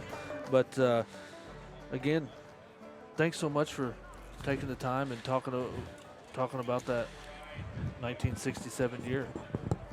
Well, it was a very good year. It's obviously it started. We didn't know how it would be. We had a group of seniors that had been close for especially the our junior year, and we knew we were better than we were. And then we had a group of sophomores come in that that were didn't know what it was like to lose, so they kind of brought us along. And in the junior class, actually, it wasn't a big class. It was Pon's first recruiting class, and but every one of those people contributed. Al Gage, Right. Nate Cunningham, Jim Snidecki. You know, if you go down the list, Tom Balunas, all of them had a role that year, and the sophomores just kind of blended in, and it was kind of a fiery group of sophomores with a seasoned group of seniors with a good junior class, and it all worked out very well. Awesome.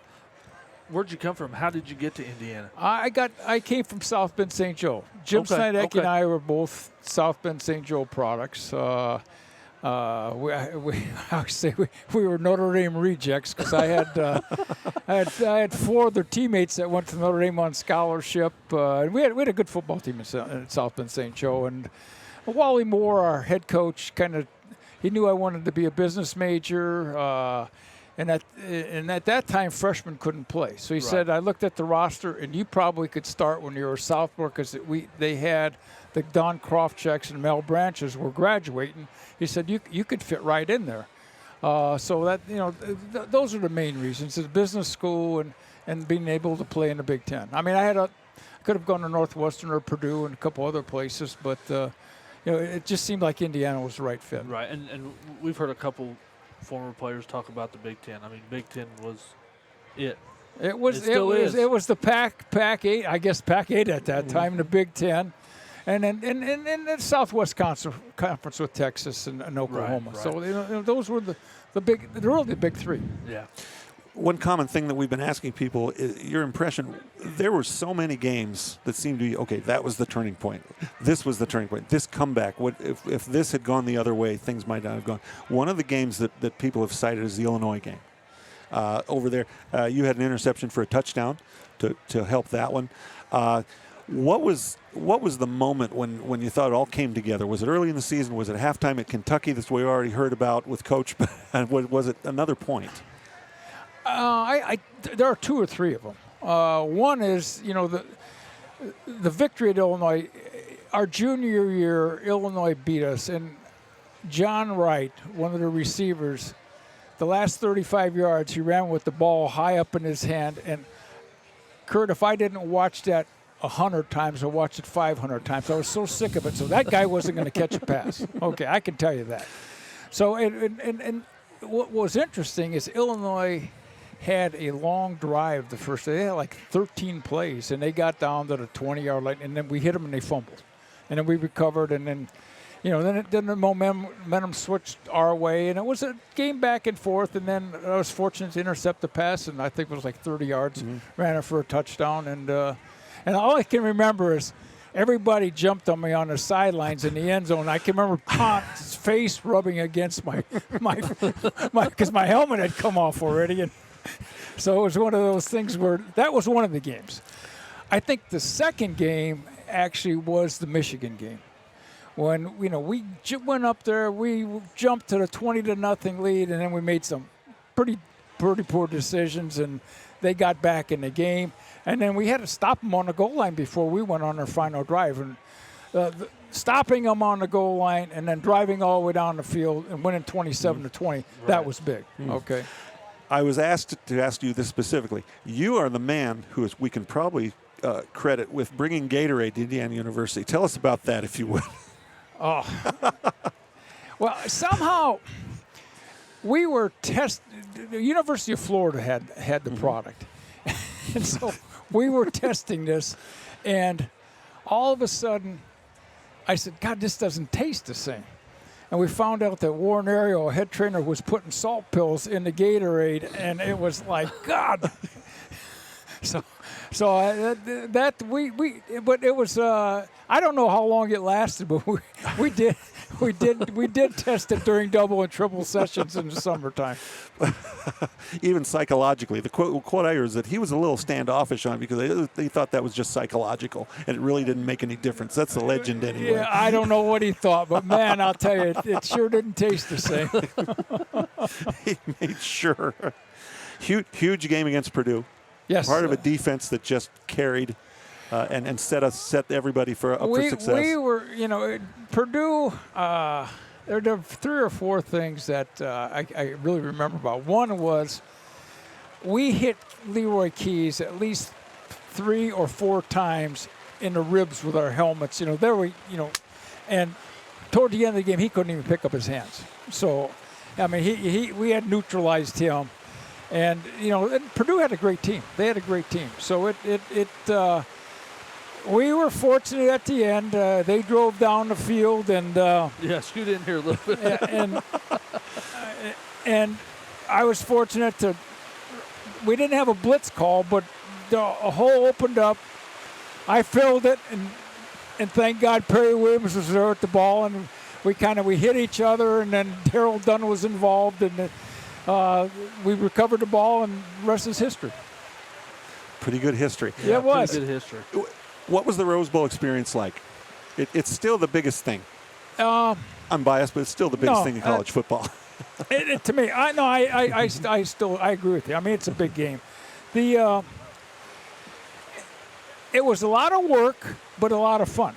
Okay, I mean, we had double sessions at times, and we worked hard, and then we took time to go to Disneyland. We took, I think, Knott's Berry Farm, and we went and had the beef eating contest, and we were always at a disadvantage. People didn't realize that we only had 60 guys. They had their whole team there. So and so they'd say they won. Well, hold it. Is it per pound per guy or the total?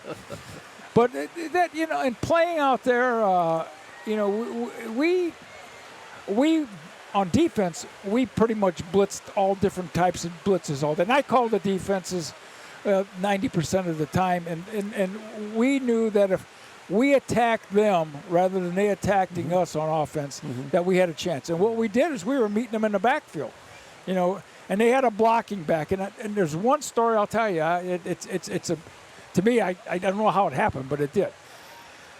After the game was over, Red Grow, our equipment manager, I was going off to play in the Hula Bowl, an all-star game in Hawaii. And so he helped me, was packing my bag for the things I needed. And all of a sudden he looked at my helmet. He said, "You can't take this." I said, "Why?" He said, "Look, your face mask is just bent." And it was a steel face mask, and it was from hitting the fullback, so that OJ couldn't go to the left or the right. If we hit him straight on, we just stacked him up, and then we could bring him down. So, but that's how vicious that game was. Yeah. And the other vicious game was Michigan State. If that game itself, they had hurt a couple of our guys the year before, Bill Couch and Gary Toffel, Kevin Duffy, and so Kevin was still back on the team, and I mean, we were literally trying to kill them. I can tell you that. I mean, there's no question in my mind. We were trying to hit them as hard as we could, and that was a rough, tough game, which we ended up winning 14-13. The defense never gave up any points. There was a safety. They recovered a fumble on the 4-yard line. They ended up on a 6, and they kicked the field goal. And I think they blocked the punt for a touchdown or something like that. But we never gave up because they only had 90 yards the whole game. We just annihilated them. That's awesome. Big Ten football. Yep, Ken Kazmarek, we appreciate you coming back. Thank you. Always a pleasure to see Thank you. you, Curt. Yeah. Thank you for coming out in the so rain much on for that. taking the time. Stay dry tonight. I'm going to try. We'll get a couple more guys, and we'll a couple more, then we'll call it. Yeah, then we'll wrap it up. Again, everybody, thanks so much. We'll be right back in just a moment. Watch your foot. Yep.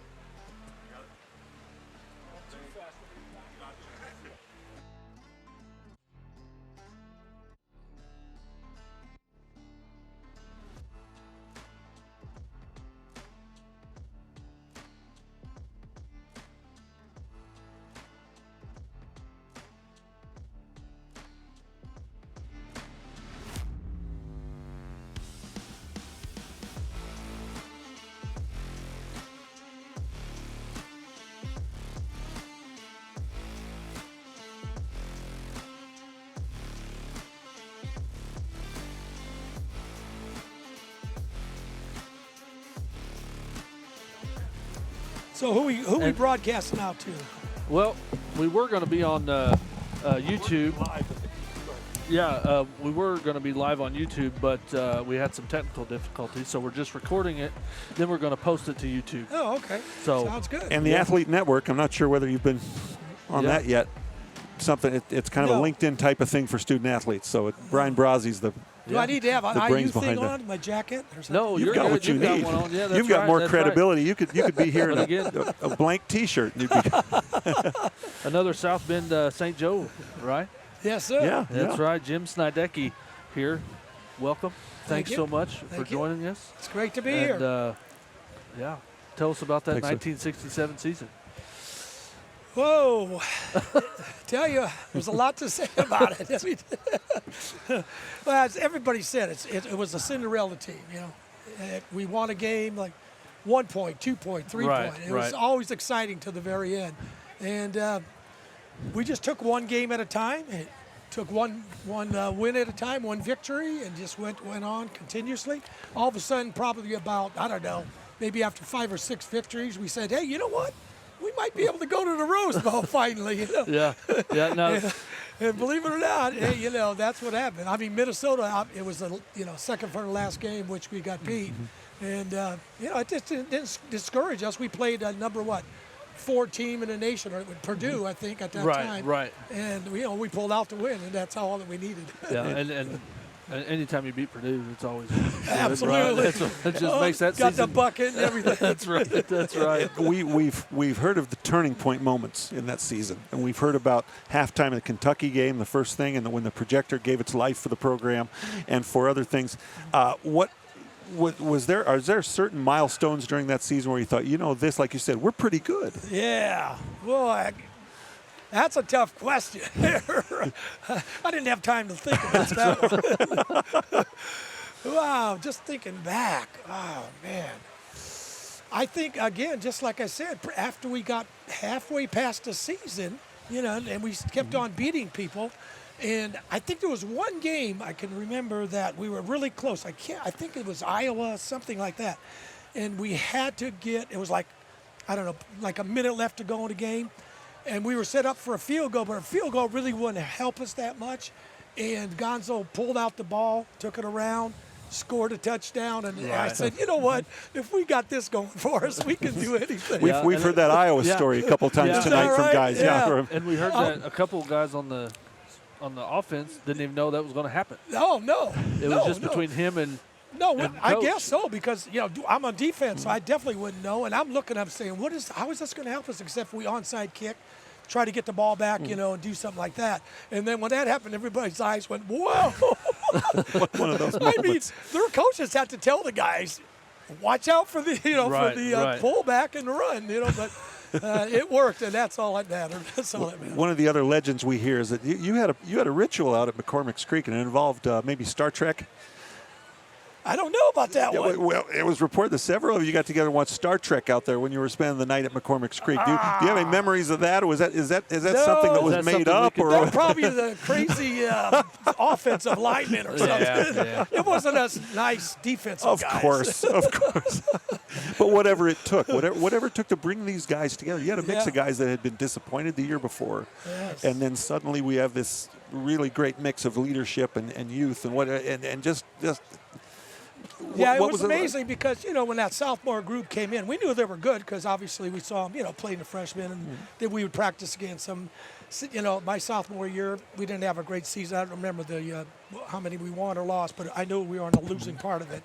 And then when they came in and we saw that, and then first 2-3 games, and we're starting to move, we're starting to beat people, man, that was it. We're ready to go. and like always, winning breeds winning. I mean, that's the thing. right. I mean, you win, you get that confidence going, and that year was just. And I got to put in a big plug for the defense because you look at those scores and they didn't score much against us. There was 7, 10 points, 14. And that's one thing that the offensive guys that we've had on the show tonight is, and they just talk about the defense, how good the defense was that year. If we knew we kept them in the game, Right. we had faith that they were going to come and score something to make the difference, and it did. Yeah, that's awesome. You got to put it together. That's what it works. It's not one team again.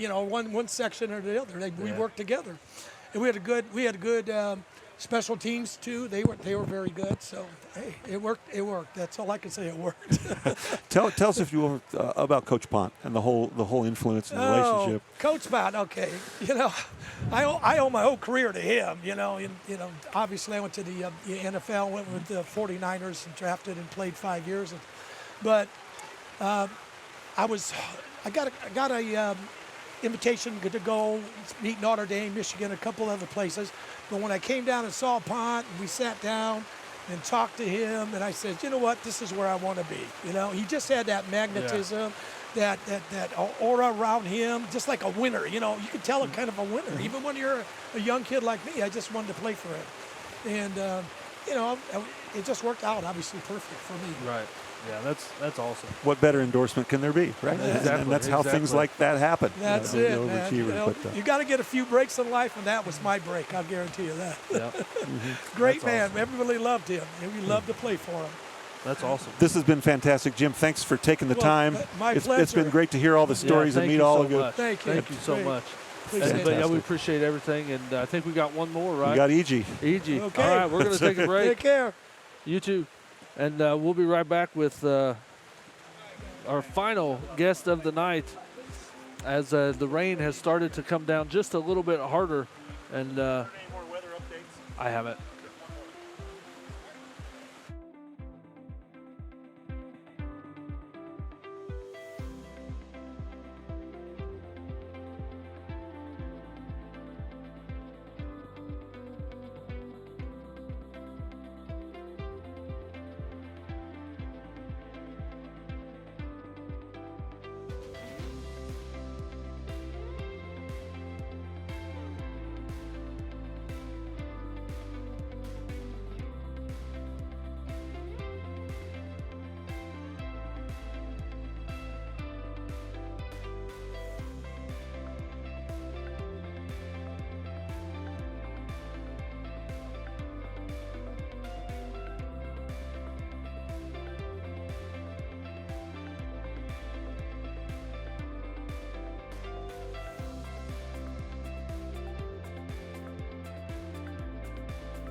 And again, everybody, welcome back to iAssociation Live. And our final guest of the night is past iAssociation President E.G. White. E.G., thanks so much for joining us. I don't think there's anybody left in South Bend. They're all down here tonight. That's exactly right. Well, it's great to be here. The weather threw us a curveball, but we'll adjust and adapt and be fine. As I'm sure you've heard from the other fellas about the 55th reunion of the Rose Bowl team, and it's been great catching up. It's a great group of men and families now, and it's like we pick up from 5 years ago and just keep going with the stories. Right? Yeah, That's right. Yeah. Did any of them get better? Oh, of course they get better with time. You know, nobody missed a block. Everybody made the tackle. Everybody scored. Right? Everybody scored. Yeah, it was really good. One of the things that we've been able to do, they have a film that kind of recaptures the whole season and the trip to the Rose Bowl. And so you see it every 5 years, and you see things that you didn't see originally, and it's kind of interesting. But we really had a good football team, and people underestimated us maybe a little bit, but we had a really good football team, and we played well together. We were a family, and it paid off. And what maybe is the best season in football that we've had ever. Talk to you. We've spoken to a lot of your teammates about Coach Pont. What was the relationships beyond football? Seem to be a common theme that we're hearing about. Oh, absolutely.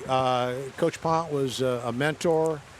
He became a friend after we graduated to many of us.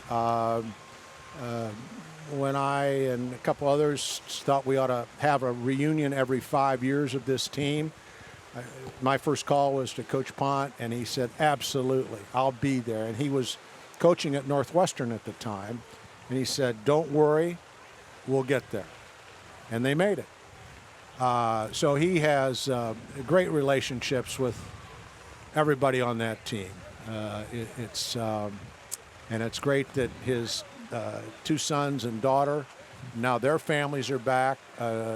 Unfortunately, Sandy couldn't travel to be with us, but we sent her our best wishes and love because she was a much part of the family as Coach Pont was. And speaking of family, we've heard more than once. Did you have to get Coach Pont's permission to marry Sharon? Apparently, that was a thing for some of you. Sharon and I married a little later. I was in graduate school. So you didn't have to go in his office and ask the question. No. We've heard that a time or two. Yeah, I bet you have. Yeah, he what a great man. He was just terrific as a football coach and more terrific as a human being. Yeah, and going back to that question, like where players had to go in and ask coach, can I marry this woman? It's like, that's just being a father figure. I mean, is it the right? He would ask those questions. He was a very bright, brilliant guy, saw the big picture, would ask probing questions to make sure you'd thought of everything. Right. But I will tell you, he had a lot of fire too.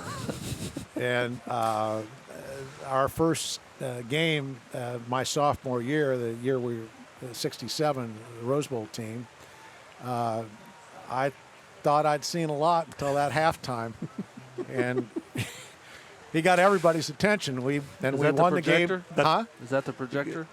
Yes, that was Kentucky. Yeah, exactly. yeah. It was eye-opening. So, but it was it served its purpose. So I got it. Okay. Dean Kleinschmidt didn't make it tonight, did he? No, he did not. One of the things we've heard from a number of people, and also we've heard the stories before about how his observations of the Packers that he spent time with before kind of spoke to their closeness, and that was kind of a thing that was reflected with you guys. Yeah, and Dean, as a young man, Warren Ariel was the head trainer. Dean was a student, but he made arrangements for Dean to intern with the Green Bay Packers, and maybe you've heard this before, but so Dean, at our last dinner, I think it was our last dinner as we broke camp before school started, he got up and talked to the squad about his observations and what he saw at Green Bay, and started with, he's got the whole world in his hand, and it just took off, and it stuck with us. And in the Rose Bowl film, that song plays, and it's it brought us together. I can still see, like it wasn't that long ago, our final practice of doubles. And when they said doubles are over, how that team got together and we hugged and jumped. And I mean, it was like, this is family. Right. And it carried through. And it made us pretty special. That's awesome. That's awesome. How about the whole Rose Bowl experience? I mean, it's iconic for a reason. Oh yeah, it is, and the first travel game where we flew, when we go to the Rose Bowl, we're crossing the Mississippi and a few other rivers. It's a long way, and a lot of guys hadn't flown that much, But it was quite, it was a wonderful time. It was a great time in life to be exposed to California, the world of Disney, the Rose Bowl committee, and 2 members came back to recognize this team this year on our 55th anniversary with a lovely plaque that's going to go in the football trophy area, but it's nice to know that we haven't been forgotten. They were amazed at the closeness and what this team has been able to do to give back to Indiana University in the form of endowed scholarships and things like that, Right. support the locker room project, and just a great group of people. And they've served, and not just you, of course, you've served this university in so many ways over the years, but other people have done the same that haven't necessarily been on campus, but they've maintained those relationships, not just football or athletics. Right. And that speaks a lot, of course. Yeah, it does. But we're blessed to be Indiana University graduates. We're here. This is where we matured as young men and young women, and it's given us our life's course, and we've been fortunate. We've done just fine. So, and we'll keep coming back as long as people will right. gather and just for the memories, the relationships. Absolutely, and that's a plan. I said to Mark Deal last night, who helped organize it, that we'll give you a couple weeks and we'll start planning the 60th. That's right. 5 more, and then be optimistic, baby. We're going to worry about it in 3 or 4 more hours. We're going to get another win and then brave the weather. And yeah, exactly. Yeah. Exactly. You're enjoying the game, right? You're going to the game? Absolutely. Absolutely. What do the Hoosiers got to do tonight? Take care of the football. I think we're going to get a show right here. Yeah, we are. We got a high school band coming in, and that's the IU band. This is the real deal. It is right band here. night, but here comes the marching 100. Yeah, I don't have it. The people on the screen can't see it, but it is the marching 100 is right in front of us. Yeah, exactly.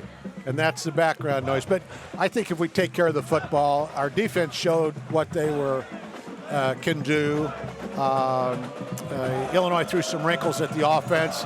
Took them a while to figure it out, but they did it. And that drive at the end was spectacular. It reminded me of something we used to do. And to me, that's a good sign. Yeah, and sorry to go back to that 1967 years, how good your defense was, how good the defense was. Oh, yeah, it was. And a big key was some of the changes that Coach Pont and the other coaches made, moving Doug Kruzan to defensive tackle. Right. Really anchored the defense for us, led the team in fumble recoveries and fumbles caused. That's pretty neat. And, of course, he went on to have a great career with the Miami Dolphins as their offensive tackle. And I think we they're saw a undefeated. ring earlier, right? Pretty historic team. I think we saw a ring earlier. Yeah. It's just great to have the guys that could make it back, and we missed the guys that couldn't. But everybody's got things going on. That's right. We'll be here for the next one. Okay. That's right. Well, thank you so much. Thank you for having me, guys. And thank you for Best everything wishes. you've done for the I Association. What a great opportunity. Yeah. Thank you. Proud to be a part of the organization that you give so much to. Amen. Thank you so much. And, can't thank you enough. But we're going to take a break, then we'll be right back to close out I Association Live, everybody. Stay with us.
This worked out really well.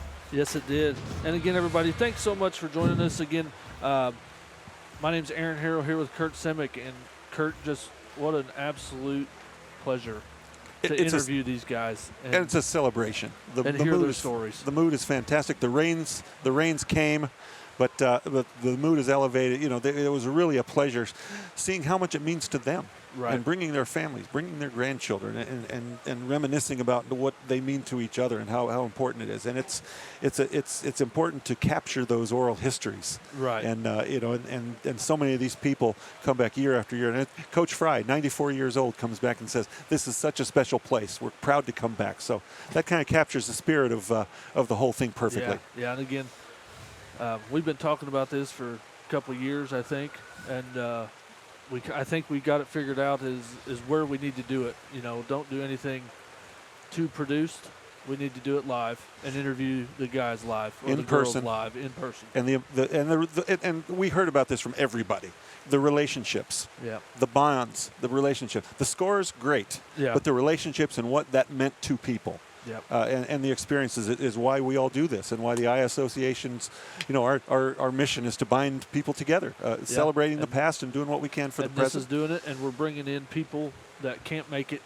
You know, this gives them a chance to go back and watch and be there in spirit and hear the stories and reminisce. Pretty good one, partner. Nice job. Thanks so much. Appreciate you. Again, We'll do everybody, this again. Thanks so much for tuning in, and sorry it wasn't live, but you'll be able to watch this as many times as you want. But again, Curt, thank you so much, and hopefully we'll be back next week, and hopefully we'll be live. That's we're hoping to be back next week. We'll let you know. But again, everybody, thanks so much, and we'll see you next time. Go IU. Yeah, go Hoosiers. Hopefully the Hoosiers get a win tonight as they face Idaho at who knows what time. But I know it's been delayed. But again, everybody, thanks so much. We'll see you next time here from Eye Association Live.